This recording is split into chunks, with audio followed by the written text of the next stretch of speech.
노리나 허치라고 하는 경제학자가 쓴 책 중에 고립의 시대라고 하는 저서가 있습니다. 이 책에 보면 그분은 우리 시대를 점검하면서 그 초연결 시대에 고립된 우리들 이런 표현을 사용하셨더라고요. 우리는 그런 역설 속에서 살고 있는 것 같습니다. 우리는 초연결 시대를 살고 있지만 하지만 그 속에서 우리는 격리되어 살아가는 그런 모습이 우리 실상 속에 너무 많이 있다는 것이죠. 그 책에서 제가 참 공감되었던 그런 챕터가 있는데요.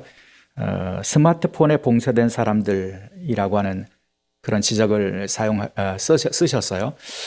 스마트폰으로 우리는 초연결 시대를 살고 있지만 우리는 스스로 그 속에서 봉쇄되어 살고 있다는 그런 의미이죠. 우리는 끊임없이 스마트폰으로 연결된 관계 속에서 우리의 존재를 확인하고 살아갑니다. 그래서 우리는 시도 때도 없이 울려오는 까똑 소리에 내가 살아있구나 라고 하는 것을 느끼게 되고요. 또 소셜미디어를 통해서 수백 명의 사람들 혹은 수천 명의 나와 연결된 사람들의 일상을 공유하며 살죠.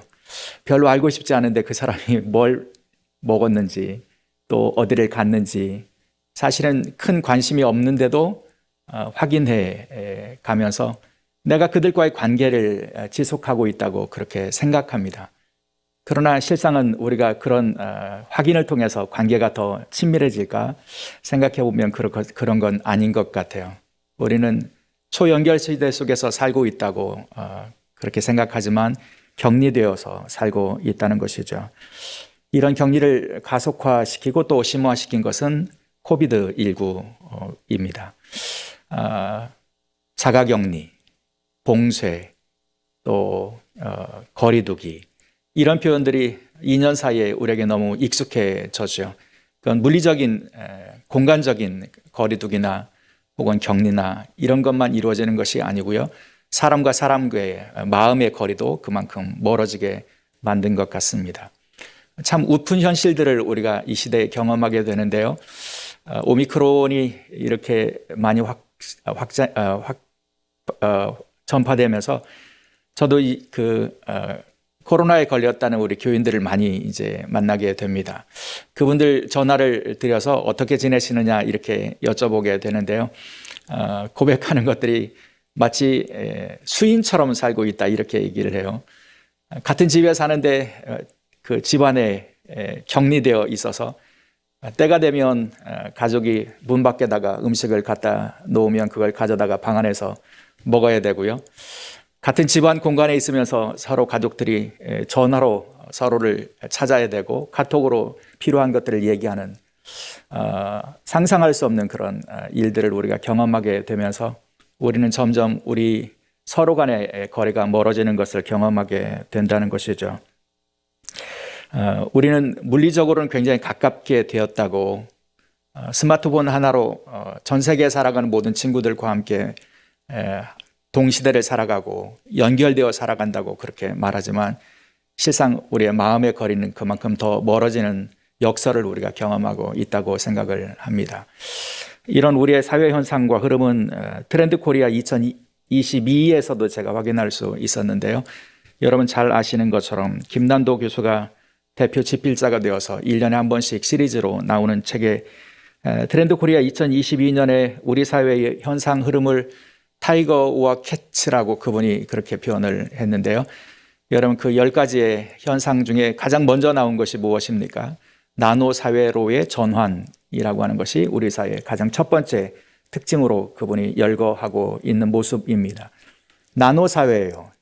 나누어지고 가장 작은 단위로까지 찢어질 만큼 분리되고 모래알처럼 흩어져 있고 각각의 사람들은 섬처럼 따로따로 분리되어서 살아가는 것이 우리 사회의 특징이다. 그런 말씀이죠. 여러분 이렇게 나누어지면 문제는 무엇이냐면 갈등이 극대화된다는 겁니다. 나누어진 사람들 간에 갈등의 소리들이 공명을 만들고 그래서 그 공명이 우리 사회를 채우는 그런 모습을 우리가 경험하게 되고요. 그래서 우리가 누구도 부인할 수 없는 갈등 사회를 살아가고 있다는 것이죠.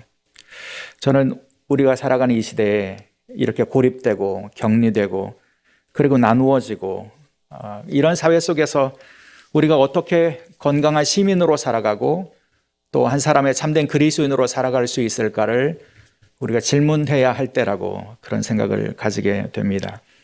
우리가 어떻게 하면 이 고립의 시대에, 외로움의 시대에 우리는 어떤 역할을, 그리스도인으로서의 삶을 어떻게 살아갈 수 있을까? 이런 질문을 가지고 오늘 우리에게 주시는 사도 바울의 가르침에 귀를 기울이는 시간이 될 수 있기를 원합니다. 사도 바울은 초대교회 공동체의 구성원들에게 그렇게 말씀합니다. 5절, 여러분은 모두 빛의 자녀요, 낮의 자녀입니다. 여러분, 이 말씀을 들었던 초대교회 그리스도인들의 삶의 모습을 우리는 어렵지 않게 상상해 볼 수 있습니다.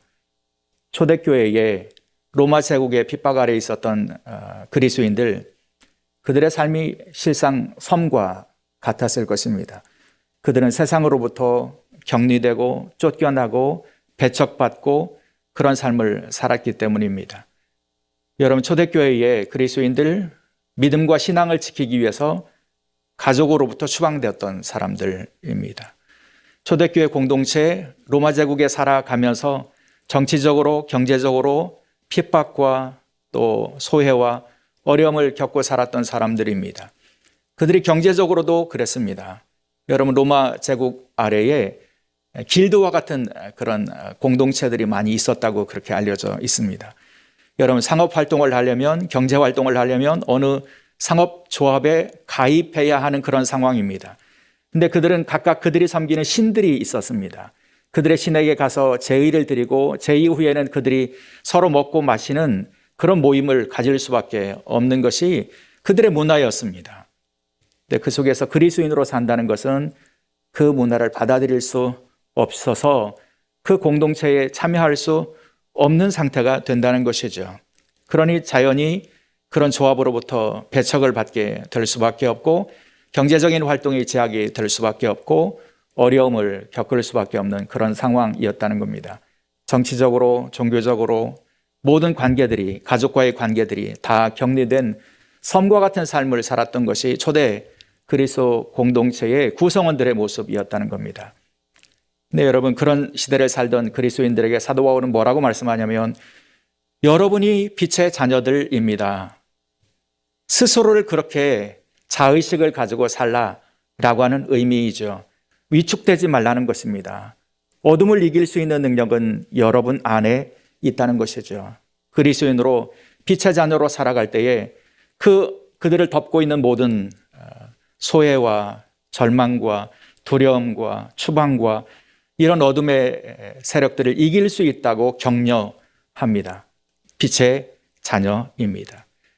여러분, 빛의 능력이 있습니다. 빛은 생명의 능력입니다. 창세기에도 보면 하나님의 창조의 역사는 빛의 창조로부터 시작이 됐습니다. 빛이 생명입니다. 여러분이 빛의 자녀입니다. 그러므로 어둠에 속하지 않습니다. 어둠을 이길 수 있습니다. 사도 바울은 초대교회 공동체 섬처럼 살고 있었던 그들을 격려하면서 동시에 그들이 세상 속에서 어떻게 살아야 되는지를 말씀해 주시는데요. 빛의 자녀로 살아갈 수 있는 구체적인 방법을 이렇게 말씀합니다. 11절, 서로 격려하고 서로 덕을 세우십시오. 서로 격려하십시오. 빛의 자녀로 살아가는 여러분끼리 서로 격려하십시오. 여러분이 살아가는 세상 속에서 여러분 격려하는 사람으로 사십시오. 그것이 빛의 자녀로 살아가는 모습입니다. 사도 바울은 그렇게 말씀하고 있다는 거죠. 여기 격려하다라고 번역되는 단어가 흥미로운데요. 그 격려하다라고 번역되는 이 헬라어 단어는 파라칼레오입니다. 파라라고 하는 것은 곁에, 옆에라고 하는 의미를 가지고 있는 전치사이고요. 칼레오라고 하는 말은 부르다, 초청하다 그런 의미를 가지고 있는 동사입니다. 이 두 단어가 합해져서 파라칼레오가 되었는데요. 이게 문자적으로 보면 곁으로 부르는 겁니다. 그러니까 우리말로 말하면 곁을 내주는 거죠. 내가 너에게 곁을 내주겠다고, 내 곁에 있으라고. 여러분, 곁을 내주어야 관계가 형성이 되는 겁니다. 곁을 내주어야 따뜻한 관계가 형성이 되는 겁니다.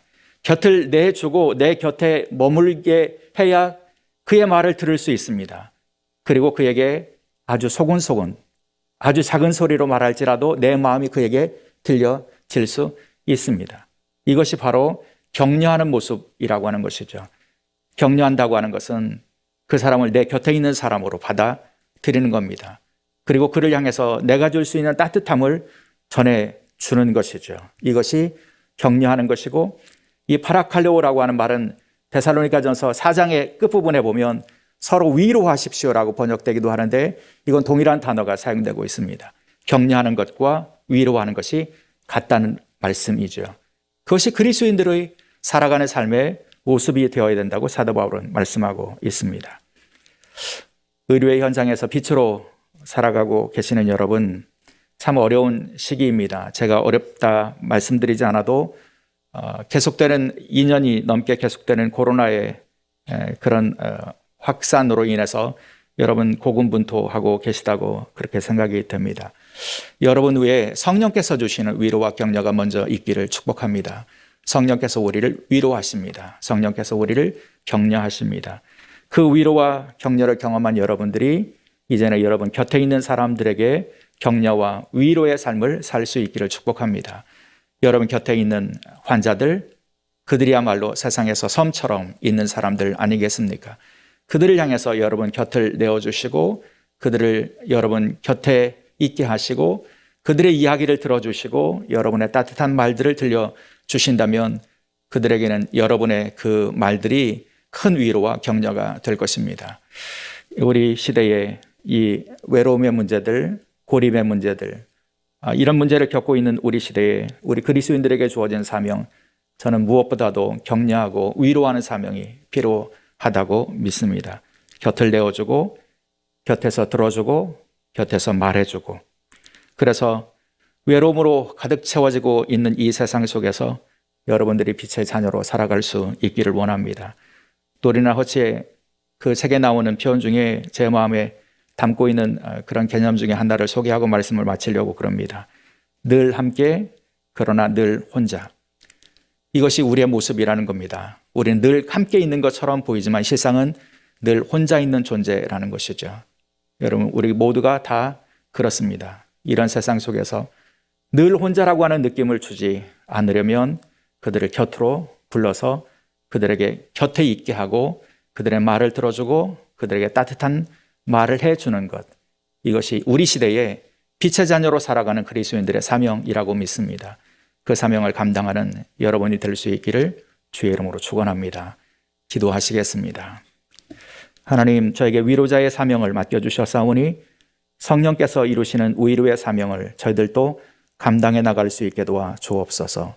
곁으로 부르고 곁에 있게 하고 곁에서 따뜻한 말들을 전하며 곁에서 따뜻한 손길들을 경험할 수 있도록 저희의 손과 저희의 말과 저희의 귀와 저희의 마음을 내어줄 수 있는 주의 종들 될 수 있도록 은총을 베풀어 주옵소서. 감사하오며 예수님 이름으로 기도드리옵나이다. 아멘.